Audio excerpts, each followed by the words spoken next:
Bem-vindo ao módulo 3, disciplina de tópicos especiais 1. Eu sou o professor Wagner Pimentel, organizador desta disciplina para este módulo do curso técnico de informática. Nessa primeira aula, faremos uma breve introdução do conceito de complexidade de algoritmo e de tipo abstrato de dados. Antes de mais nada, vamos fazer uma definição do que é um algoritmo, né? Que é um conceito associado à complexidade e que vai nos ajudar a entender melhor esse conceito, né, de complexidade de algoritmo. O algoritmo é um procedimento consistindo de um conjunto de regras não ambíguas, as quais especificam para cada entrada uma sequência finita de operação, terminando com uma saída correspondente.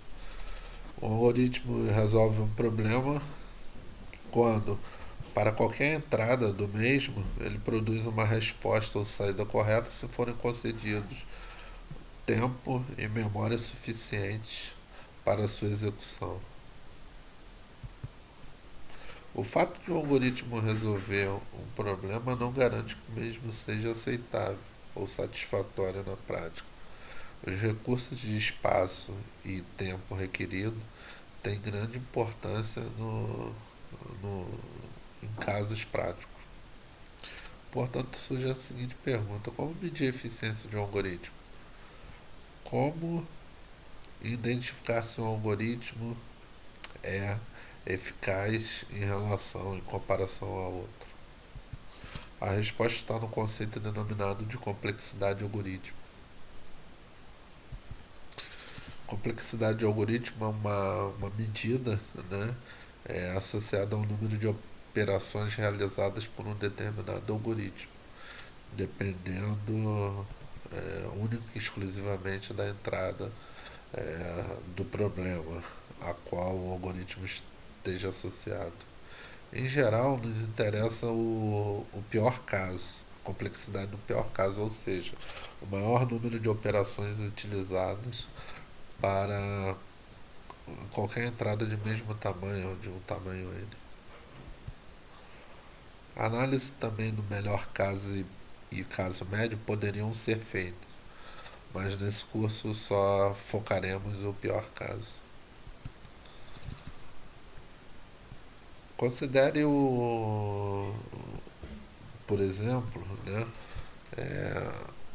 que o número de operações de cada um dos algoritmos é para resolver um determinado problema em função do tamanho da entrada. O algoritmo 1, que realiza 2n ao quadrado mais 5n operações para uma entrada de tamanho n, e o algoritmo 2, que executa 500n mais 4.000 operações para uma entrada de mesmo tamanho. Se compararmos em função do tamanho da entrada, para entradas de tamanho 10 e 100, o algoritmo 1 é mais eficiente do que o algoritmo 2. Porém, com o crescimento do tamanho da entrada, 500 e 1000, o algoritmo 2 se torna mais eficiente, ou realiza um número menor de operações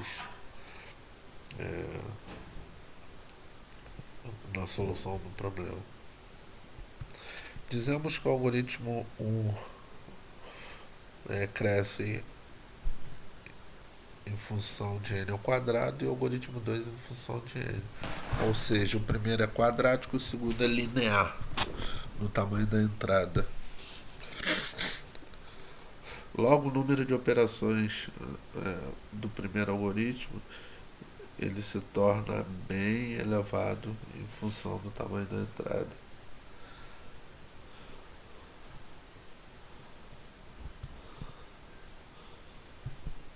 Podemos concluir que o algoritmo 2 é mais eficiente que o algoritmo 1. Bom, Nesse slide, definiremos o conceito de notação O associada à complexidade algoritmo. Notação O modela a complexidade do pior caso associada ao algoritmo. Dada uma função g de n, denotamos por O de g de n um conjunto das funções fn, f de n, tal que existam constantes c e n0, tais que fn é menor ou igual a c, uma constante, vezes gn, para todo n maior que n0. Assim, para valores suficientemente grandes, fn é menor ou igual a gn. Gn, essa função, é um limite superior para fn. Ou você pode entender que fn é O de gn. Bom, para explicar melhor, vejamos o exemplo. Seja fn uma função em n, onde n é o tamanho da entrada de um problema, onde o algoritmo associado executa da ordem de 2n ao quadrado mais 5n operações na solução do problema. A complexidade deste algoritmo é O de n ao quadrado, pois existe um constante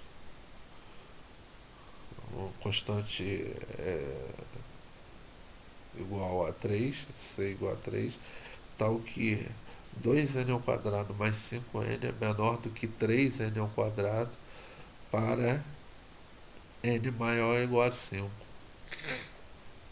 Nesse exemplo, tá, a nossa função gn é n ao quadrado.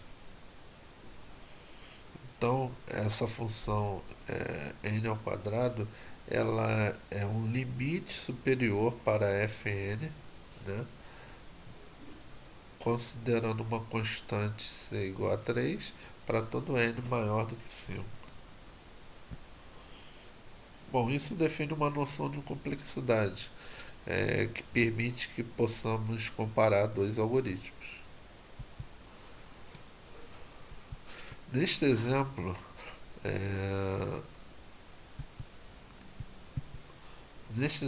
vimos que, dado o número de operações, né, de um algoritmo em função da sua entrada, nós podemos determinar um critério, né, que permite a comparação do mesmo com outros algoritmos. Bom, em complexidade de algoritmo, um polinômio de grau D correspondente a uma função do tamanho de entrada é sempre O de n elevado a D.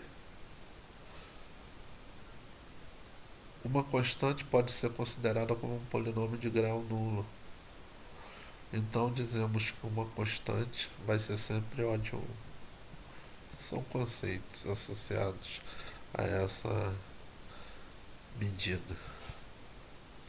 Bom, como exemplo, temos, né, exemplo da notação O, temos que 2n ao quadrado mais 5n é O de n ao quadrado, que 500n mais 4000 é O de n. Logo, um algoritmo O de n é mais eficaz do que um algoritmo de O de n ao quadrado. 2n ao quadrado mais 100n é O de n ao quadrado. 10 mais 4 dividido por n é O de n elevado a zero, que é O de 1. 4n ao quadrado, 10 log de n mais 500 é O de n ao quadrado. 5n elevado a n mais 10 vezes 2 elevado a n é O de n elevado a n, o maior grau. E no último exemplo, né, 2 que multiplica n menos 1 elevado a n, né, que vai dar o termo n elevado a n, mais n elevado a n menos 1, isso Essa função é O de n elevado a n. Bom, agora veremos um conceito associado a tipo abstrato de dados que será fundamental na sequência dessa aula e na sequência dessa aula e nas demais aulas do curso.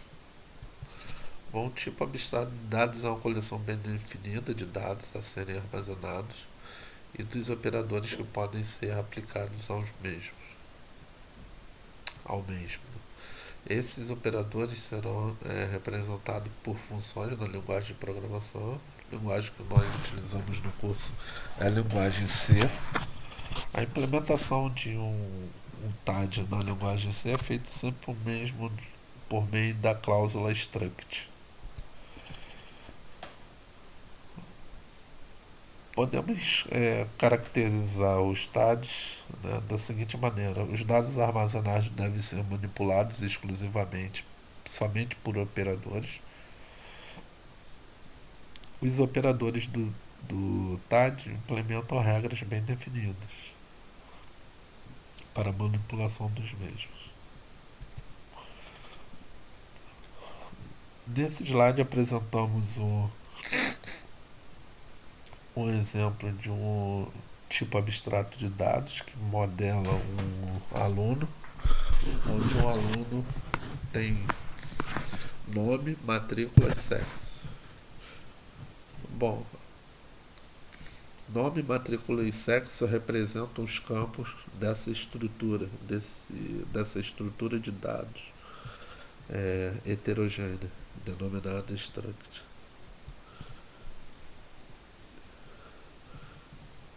A cláusula typeDef, associada a um struct, serve para definir um tipo, né, um novo tipo, um tipo definido pelo programador, associado à estrutura, ao tipo abstrato de dados.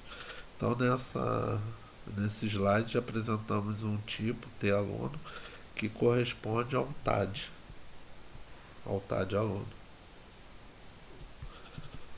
Uma outra maneira mais usual de definir um tipo associado a um TAD, um tipo T-aluno, é definir a estrutura, a parte, e depois, numa linha, definir o tipo, através da cláusula typeDef. Bom, nesse slide apresentamos um código, né, mais completo, onde definimos um TAD, um tipo associado ao TAD e duas variáveis. Uma do tipo estruturada, né, um struct, T-aluno, variável A, e um ponteiro para o mesmo.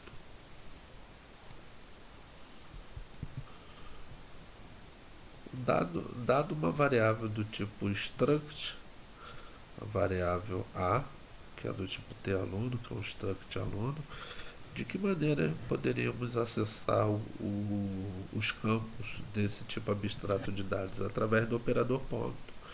Então, por exemplo, a gente poderia associar um valor à matrícula de um aluno, fazendo A ponto matrícula, onde A é a variável, matrícula é o campo dessa variável, e associar o valor 1200.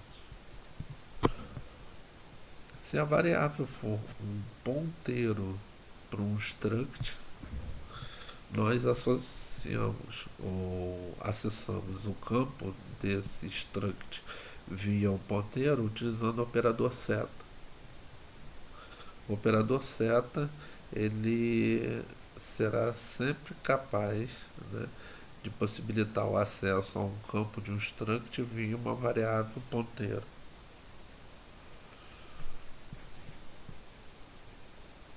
Uma alternativa ao operador seta seria utilizar o operador em direção, asterisco, e o operador ponto para acessar o campo matrícula da mesma estrutura.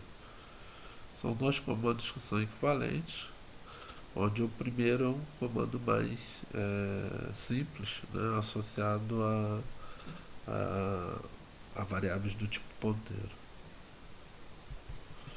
Bem, nessa aula definimos dois conceitos, né, que serão importantes ao longo do curso, que é o conceito de complexidade de algoritmo, né, que é uma métrica, uma medida, né, para comparação de algoritmos, e o conceito de tipo abstrato de dados, que será fundamental para o estudo, né, de listas encadeadas, de estruturas de árvores, e etc.